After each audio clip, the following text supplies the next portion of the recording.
Hello tanks and tankettes, welcome to one of my replays. This is a tier 10 game and it's a very French tier 10 game, at least in terms of the platoon I'm in. I'm in the 50B, there's actually another 50B on the team. Circon is in the 30B and Snooze there is in the Batchat. As you can see, we are on Stalingrad and it's going to be kind of a typical Stalingrad game in some ways, and you'll see why. I did want to at least mention one or two things as well, because as you've probably noticed, I haven't put up a massive number of my own replays recently, and I think that's for a couple of reasons, and I thought I'd at least say something about it. Now, for one, I just don't feel like I've been getting the games that I actually want to show on the channel, and I don't know, I can speculate that I'm just not playing as well, that I've lapsed into bad habits. I think an element of it is that I'm just a bit burned out on World of Tanks generally, because I've played it a whole bunch. In fact, it's probably the game I've put the most amount of hours into out of any game I've ever played. And look at the minimap right now, by the way. This is what I'm talking about with a highly typical Stalingrad game. And so, thus, therefore, I have, well, at least one of those words was unnecessary. I have just been having less games where I thought, yeah, I'm going to save that and put that on the channel. And I do have a small number of saved ones. And in fact, just from last week where I mean, recently also there was a 2-week absence where I was having RSI problems and I wasn't really playing World of Tanks at all in that period. A couple of games here and there. But on last Friday it was, I actually had, I think, 2 games that evening that you probably will see at some point, because they were both pretty decent. But yeah, with World of Tanks, with a game like World of Tanks, you can just never predict when those games are going to occur, when you're going to be firing on all cylinders, at least for me, because I'm not really a consistently good player. I have my peaks and my troughs, and more often of late it seems to have been troughs than peaks. Although, having said that, it's not like I've been playing totally terrible. I've been still having some respectable games, just nothing I really want to... Like, I feel like if I put those up on the channel, everyone will go, oh, is that it? And that probably will be the reaction to this one as well. But it was a... I don't play the 50B that much, and I thought it'd be a bit different than the majority of the tier 10 heavy games where I put up like E100 games and mouse games and IS-7s and IS-4s, although I think it's been a while since I've put up either one of those either. Anyway, enough about that. I'll actually talk about the game that's happening right now. So, the enemy team all went on the west flank, our team all went on the east flank, and at this point I'm about to do something very silly. I had the notion that we had to, you know, we had to hurry, and we had to really step up the pace, and we had to, you know...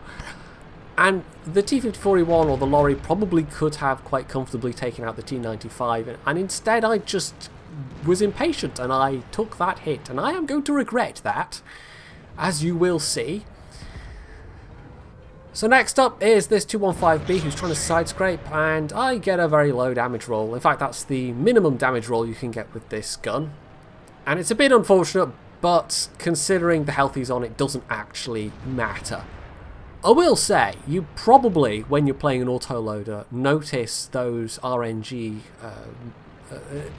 damage rolls a lot more, or the RNG in damage rolls a lot more, because you're firing your shells all at once, and sometimes if you're counting on being able to do X amount of damage with your clip in order to kill somebody, suddenly getting a bunch of low rolls in a row, and there was a high roll, so, you know, I can't complain too much.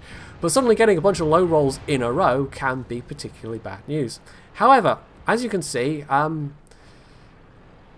RNG aside, this is you know, I got lucky with the IS-7, but you can only blame RNG so far. This is just me straight up dithering. And I've done, with those 2 clips, I've done 2,000 damage. That's been alright. But I take another big tank destroyer hit, and that was purely because instead of just going after this 215B, and yes, okay, I was reloading, but even so, it would have been preferable to take a hit or 2 from him. Well, actually only 1 hit from him, rather than that massive hit from the T-30.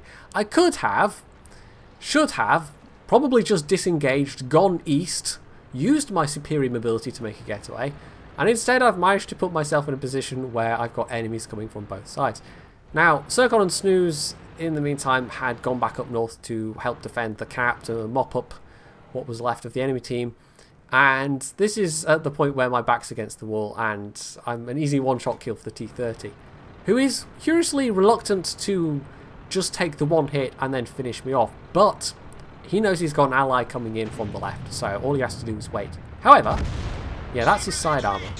So even though I know I'm a dead man, I managed to get half my clip off even so, and having taken out that E3 was probably particularly useful.